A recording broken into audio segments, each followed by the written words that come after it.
把山药和红薯放锅里蒸一蒸，出锅就是一道健康又营养的美食，特别适合家里的老人和小孩子。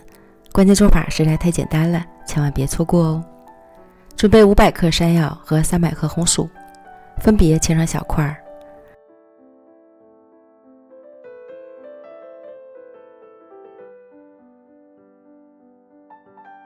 放入到蒸锅里蒸熟。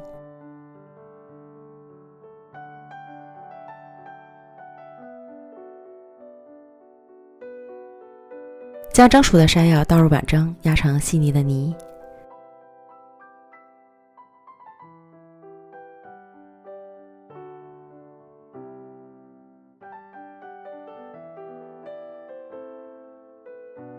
再加入20克左右的炼乳，增加香甜味儿；20克白糖，翻拌均匀。先放一旁备用。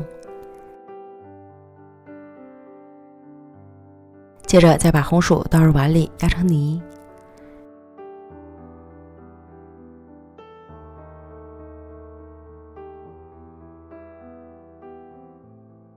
然后准备大小合适的模具，铺好保鲜膜，先放入一半的山药泥抹平，再放入红薯泥抹平。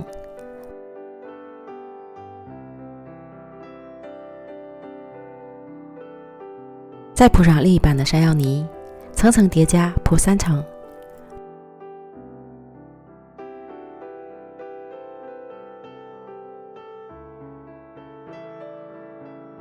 铺好后放入到冰箱里冷藏2个小时，然后取出来倒扣，撕掉保鲜膜，再切成大小均匀的方块，每一块都给它4面8分地裹上椰蓉。